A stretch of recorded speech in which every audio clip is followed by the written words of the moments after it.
This week's best MMA bets, we're talking UFC Vegas 78.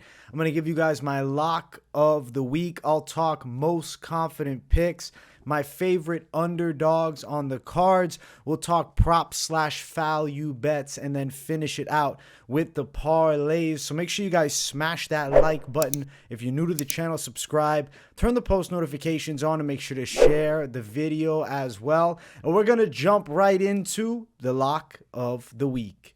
Defend the Don Chuckley. Tefon Chukwi over AJ Dobson is my lock this week. Very close money favorite line for the side of Chukwi that I just felt like was unable for me to pass up at what, minus 145 for Chukwi as the favorite right now to AJ Dobson at plus 125. Things I like about Chukwi are honestly the fact that he's fought up a weight class, and regardless of how his last fight went against Carlos Ulberg, I do take a lot of positives away for his fight prior to that against Azmat because he was able to win the first two rounds and looked like he was going to beat a guy who now is a ranked light heavyweight. I don't think Chukwi is a bad fighter at all, still young, 28 years of age, younger than AJ Dobson. Now he's cutting down to the middleweight division after being at 205 for a bit, but he has fought at middleweight before, has a loss by majority decision to Dawodu. And looking at how good Dawodu is doing at this point of his UFC career, I take that as a positive sign. So I have a slight favorite tag for a Chukwi who's been in there with solid competition. And then on the flip side, I got AJ Dobson, who has fought two interesting style clashes in the UFC. Jacob Malhoun, who's a pretty nose-to-the-grind wrestler, and then on the opposite side, he fight Armand Petrosian, whose majority of his game is based upon pure kickboxing, definitely a very skilled kickboxer. I think Chukwi and Dobson is a fight that goes the full distance, and I promise you, there will be moments that Dobson does have some success, but I feel Chukwi is definitely the better striker between the two. I do not believe he will have the capability to take a Chukwi down on a consistent basis. I see takedown defense there for Chukwi. I see forward pressure for Chukwi. He's a lot bigger and stronger as far as his frame goes, and I aid that into my confidence of him winning the fight. Dobson is still a decent fighter. I don't think he's bad. He came into UFC with some hype. Obviously, he's a Mark Coleman prospect. He's a good athlete, has some wrestling, has some decent striking. I just feel as though Chukwi's pressure, and overall, I think he's the more proficient Muay Thai striking practitioner in this matchup here, which is going to lead him to victory as a close favorite. Now, as far as prop betting this one for Chukwi, I like him here by a decision. Plus 200 for Chukwi. Expect him to fend off takedown attempts by Dobson, look clearly stronger in clinch positions, find more significant strikes, and I do think he earns a decision. Dobson is still a guy that can take some shots, and Chukwi hasn't shown, at least at the UFC's level, necessarily the greatest finishing capabilities, but that's not to say he can't. It's just the knockout prop betting-wise is not much more valuable than decision, which I'm more confident in. It's plus 260 for Chukwi to win by KO. I really don't like that tag. I like win for the side of Chukwi. Money line number one, win by decision would be the secondary. That is the lock of the week. I'm riding with confidence here. Obviously, last week was a big letdown. I think that was just one of the worst dog lock calls, picking Ode Osborne against Almabayev, which something a month ago I would have never done because the EV-OV rule was in effect. I for some reason felt that Osborne could scramble better, could find ways back up to the feet, and damn, he could not. So I was disappointed as hell with that one. At the end of the day, I feel I'm bouncing back with fire here with this week's lock. So I'm already jinxing myself. The lock. It's cashing, it's hitting, it's Chukwi winning. And I'm riding with more confidence too because last night, if you watch my live stream, it was Dana White's Contender Series, and I dropped a breakdown for the Contender Series card. First fight of the night, I hit on a plus 300 underdog. So my dog confidence is high from that one. My confidence here with the close money favorites real high. Chukwi for the win, feeling good about it, and super excited for the fight Now I'm going to jump to my most confident picks on the card as far as the favorites go. I'm going to drop 4 of them. I'll put them up on the screen here. I will read them off, and then we'll talk about each one specifically. So it's Hakeem, Dawodu, Khalil, Rountree, Terrence McKinney, and Martin Boudet. 4 favorites. Yes, the most confident pick section is for the favorites. I saved the favorite underdog section for when I'm bringing the dog action in. This fight here, first is Dawodu I'll bring up, right? That fight there, to me, with Cub Swanson, is 2 guys going in opposite positions with their career. It's Cub Swanson trying to remain relevant. Dawodu, still fairly young, 31, working his way, developing, has a difficult loss to Julian Erosa, but, he was at a disadvantage in the reach, and Erosa's an unorthodox guy. I think Dawodu has the Muay Thai overall striking edge over Cub Swanson, and I think he's going to be able to potentially control him in clinch positions, and at the apex, that's always something to take into consideration because we got the 25-foot octagon. Dawodu, minus 210 as the favorite. I am confident that he wins the fight. I have been picking Dawodu on the judges' scorecards all week, which sits at plus 165 for a Dawodu decision. So my call is Hakeem Dawodu to win the fight, and Dawodu by decision. High confidence pick here. Then we're going to jump to the next one. It's Khalil Rountree. I think that he's going to knock out Chris Daukaus in the early stages of the fight, probably first round. Daukaus running 3 straight losses in a row to guys with relatively heavy hands up at heavyweight. Now dropping to light heavyweight, they do him no favors, and they throw him a dangerous Muay Thai practitioner, the likes of Khalil Rountree. I like this fight a lot for him. Now, minus 170 range is the favorite. Fair size, but smaller fair size, right? It's like a moderate favorite, but a lighter moderate favorite. Then you look at knockout prop for Rountree. It sucks. It's minus 160. So you're telling me money line minus 170 when Rountree's gone decision before and won by decision, or I'm going to play a knockout prop at minus 160? Use your heads, guys. Minus 170 tag, way better than trying to play minus 160 for a knockout. That's senseless. Rountree, first round KO, plus 135. Not good really either. I'm going to say this, guys. If you're feeling confident on Khalil Rountree, you think he's going to win the fight, you got a good money line tag at minus 170, and I think he could be somebody you add into the parlays. Yes, I'm confident he gets the knockout, but I don't like the tag at almost the same as money line. There's just no sense for me to play it there. But Rountree for the win, calling it, knockout, a most confident pick. I think he sleeps Chris Daukaus, who's moving down a weight class. And note, that could potentially affect his chin in a negative way. He could get chinned even worse. I don't think it can get much worse than the Rosenstruik fight.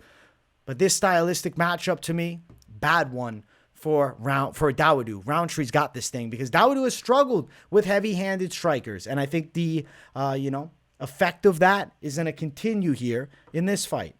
Now, the next one, lock, Terrence McKinney over Mike Breeden. I guess lock, what am I saying? Most confident pick, but you guys get what I'm saying. I'm feeling good about Terrence McKinney. Like, he is lock category type of pick because I think that the tag at minus 280, will prevent me from calling him a lock. And obviously, I know he came in on 2 weeks' notice, but I don't care here.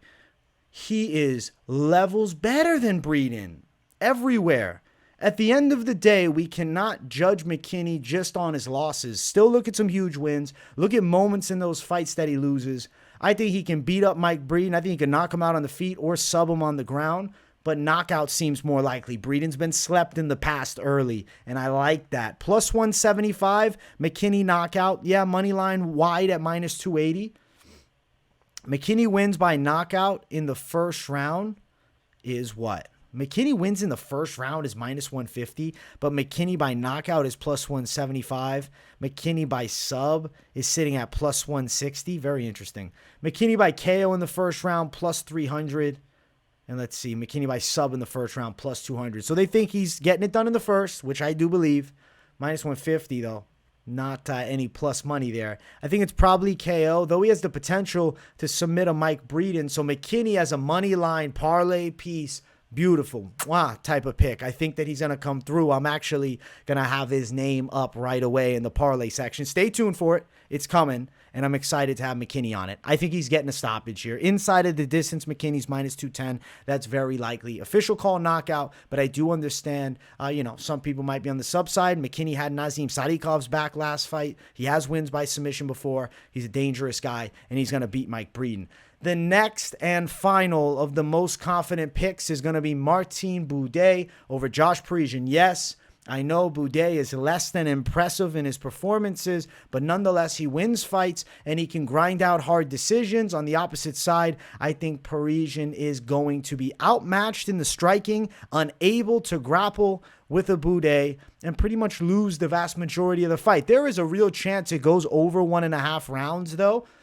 Minus 245, Buday, not knocking people out left and right in the UFC. Let's be fair here. He's not. He hasn't shown crazy power, more volume, but still can, hit with a little thud. He's a big dude. Josh Parisian's not chinny, though, on the opposite side, and he's an experienced veteran. So I think over 1.5 at minus 245 is pretty likely. I like Buday money line, minus 200. Buday to win by a decision is plus 165. I think Buday's probably getting it done by decision. Just to read it off, the knockout prop is plus 225. Now, he could have, been, I don't want to say gun shy, or just in, trickier matchups where the hands couldn't flow, and maybe he gets his first UFC knockout here with big guys. It's never impossible. But from what we've seen historically through the UFC run of Buday, he is a striker who can outpoint you and win hard-fought decisions. I think he's going to beat Josh Parisian on the cards. Minus 200. It's a good money line tag, and I'm picking him win by decision. So those are the 4 most confident picks on the card, alongside, obviously, with the lock of the week that we started the show off with. Now it's time for my favorite Underdogs. So make sure you guys smash that like button if you haven't, and if you're new to the channel, subscribe. Let's get into dog money. Let's talk about these dogs that I think are going to come through here. We have on this card 3 official dog picks, 2 of them which I'm going to bring up on the screen right now. Okay, first one is Isaac Dalgarian. I think he has a real chance to beat a Francis Marshall, who I'm not overly impressed by. Money line plus 145 for Dalgarian. And then Luque to win at plus 100 against Rafael dos Anjos, I think is quite likely as well. Yes, a very slight dog at only plus 100. So these dogs are what I'll talk about. First, I'll dig into Isaac Dalgarian, who's got a pretty badass last name. I think that he can put the pressure on Marshall early and potentially stop him. I know there's a red flag on Dalgarian that he's never gone long in his career. He's a 1-round and done type fighter. All of his wins, first round, amateur and pro. But I think he is a dangerous talent. Very physically strong guy, a capable grappler who throws heavy ground and pound. My favorite type of grappler is the grappler that's going to take fights to the floor, beat the shit out of their opponents, and then submit them or ground and pound stoppage. Dalgarian is that type of fighter.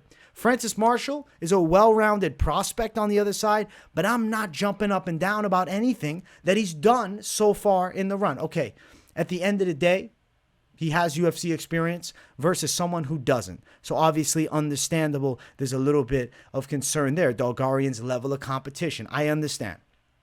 Money line is plus 145. Not a bad tag at all. Dalgarian to win by sub is plus 450, with the knockout also at plus 450, to the inside distance at plus 215. Dalgarian first round plus 450. I like the money line though. Just because he hasn't gone longer doesn't mean he can't. It doesn't mean he's not in shape just because he hasn't. How many times he's been sparring in the gym doing 5 rounds, 7 rounds? Who knows? I think that Dalgarian is a guy that has destroyed the opposition. But just because he hasn't gone out of the first round, with him, I'm confident he can. I think he's going to be dangerous through the whole thing. So plus 145 Dalgarian, love him as an underdog here. Now, the next one, it's Luque in the main, but I'll throw out a yellow flag to everybody, and that is the brain bleed that he had dealt with. I do believe if you're fighting in the UFC, you got to be recovered from that. The medical, clearing will not be given to somebody who's going to be, potentially at risk seriously in the fight. So if we have the Luque that I know, he should win this fight. Plus 100, just touch the money line. Because Dos Anjos is quite durable and has a great gas tank. Yes, Luque by decision is my official prediction. It's plus 550 as the tag. That's a great plus money tag if you're looking for a bit of a Hail Mary. Luque by knockout at only plus 200. Interesting. I think that Luque can win it on the cards in a violent fight where he is tested, because Dos Anjos can do it all very well. Striking, takedowns, but he doesn't have big power. His hands have never been, his heaviest asset to his game. So I think that for Luque, that keeps him a lot safer in this fight here, especially after fighting Jeff Neal, who I can say quite the opposite. Jeff Neal is a menacing finisher on the feet, whereas Dos Anjos is a guy that can smother you with grappling, can overwhelm you with volume, and he does have a very consistent attack. I like Dos Anjos. I've watched him throughout the majority of his UFC run, and I know that he's a game fighter. At the end of the day, I think the younger Luque should be able to outpoint him on the feet, fend off grappling attempts, and you can't count out Luque's jits. He does have great Darce chokes, and note that he trains with Gilbert Burns, so I think that Vicente Luque is going to pull this one off, assuming everything's fine up top. I'm going Luque by a decision, but money line your best side. Now, there is one more dog that I picked on the card. I guess you could slightly bring it up more so as an honorable mention because I understand hesitancy on the bet. It is Juliana Miller at plus 135, Ultimate Fighter winner versus debuting girl Luana Santos. It's a dangerous fight. I think it's a bit of a coin flip matchup. I do like the UFC experienced Miller to win it, but I'm not telling you guys to go run out and bet it by any means. Might be a pick, but not necessarily a best bet, because at the end of the day, Juliana Miller didn't look great against Verona Hardy last time. But Santos has never fought to this level. And she does have a loss as a professional too, 3 fights ago. Miller to win money line, plus 135 would be your best side. Plus 410 for Miller by sub. I'm not crazy about Miller money line if you're touching that one, but be cautious if you are, playing the ladies fight to start the night off. But those are my favorite underdogs. I do want to jump into the prop/value bets, because I got one that I think is quality. Lucindo is my pick to win. I do think it's an okay play to consider a Lucindo by decision. Obviously, I went through a shit ton of props with the fights that I already talked about for, the fighters that I'm most confident in. But Lucindo decision plus 165, and I am picking her to win the fight. I think there's a real good chance that these ladies go long here with Lucindo pulling it off on the scorecards. Still a dangerous matchup for sure, but just something worth noting. Now, this next one is not a great tag, but I just wanted to bring it up because it's so interesting to me. Amarim to win by submission, minus 165. I've been picking Amarim to submit Ruiz. This is a jiu-jitsu versus wrestling fight, and, I do lean Amarim. In the women's MMA game especially, I have to lean the more slick jits because I just see a high possibility of, bad positional shots by Ruiz and potentially finding herself in a real shitty situation, getting her ass submitted here. That's what I think is likely to happen. So I am going with Amarim to win it. I don't love the tag, but just something worth mentioning. Sometimes with the prop/value bet section, I talked about so many of the fights that I feel real good about, the confidence and the lean that, some of the calls maybe are not my favorite, but I still want to glance over some potential options so you guys can see kind of what my brain is thinking pre-weigh-ins. And then Josh Frem to win by sub, plus 220. I think he's going to end up winning by sub. But yeah, the prop/value bet section this week, not my favorite, to be 100% real. I feel like we brought up better props and value bets really through the first 3 sections of the show. I do want to jump into the parlays. Let's talk about some parlays to play on this card. I got one on the screen already. It's Hakeem Dawodu, Terrence McKinney. This is what I'll call a safer play to start your night. It's near plus 100. It's minus 102, but at some books, it's going to be at that plus money. So I like this with confidence a lot. If you want to add to it, you throw Boudet in. Now you nearly got 2-1 for 3 fighters that I do feel real good about winning. Do I want to go Khalil? Just for the sake of it, I'll throw all the confident picks in at plus 349. And we'll also throw Chukwi on our slate, plus 659. I think there's a real chance that this ends up happening. Now, I do want to get a little bit of a remix going because I like to mix it up. I like to have some opposites. I don't want to have everything, just playing in the same. I want to bring in a little bit of heat. Dog, you know what I'm saying? A little dog action. Plus 388, Bulgarian Luque. I think this is actually a pretty sneaky little play that could end up coming through here. But obviously I understand some people are going to be hesitant with Bulgarian. He's a prelim guy making his UFC debut. Yeah, understandable concerns. 100%. Dawodu Luque to pick the main and co-main event right. I'm feeling good about it. Nearly plus 200 for that as well. Do I want to make a straight degenerate play? I guess I'll have to. So let's go Dawodu. Let's go Lucindo. Let's go Terrence McKinney. Let's see. Who else can we bring in here?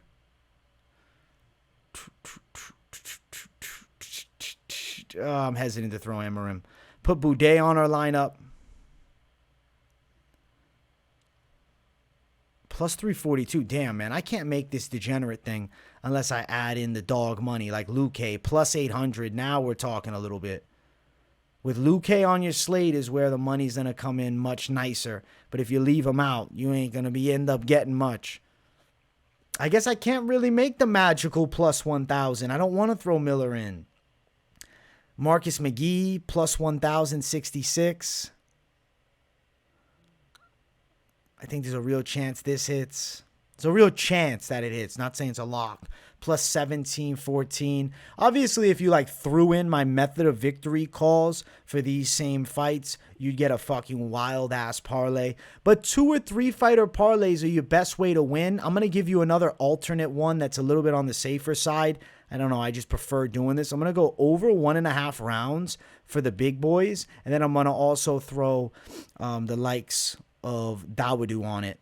Plus 100. I think this one ends up hitting. If you don't like Dawodu, maybe you just want to go T-Rex. I think McKinney's a great play as well. You don't get quite the plus money, but you still get a very winnable tag. I think this one ends up happening. I've been liking this one a lot all week. Some good ways to play it. Some interesting props. I think some really good money lines. Where I feel best this week is the money line attacks and some of the safer parlays. So be cautious with your bets, guys. I hope you enjoyed this week's Best MMA Bets. I hope you got an idea of what I'm thinking as far as these fights going down Saturday. Looking forward to tomorrow, the late night live. And then Friday, of course, I'm doing the weigh-in recap show with the Saturday Fight Companion. You don't want to miss it. Much love, my people. Make sure you all smash that like button if you're new to the channel. Subscribe. Turn the post notifications on. Take them from personalized and put them on all so you don't miss a video. I appreciate you all watching. Much love. Drop a W in those comments if you really enjoy to boost the algorithm for your boy. And I will see you all in the next one. Peace, everybody.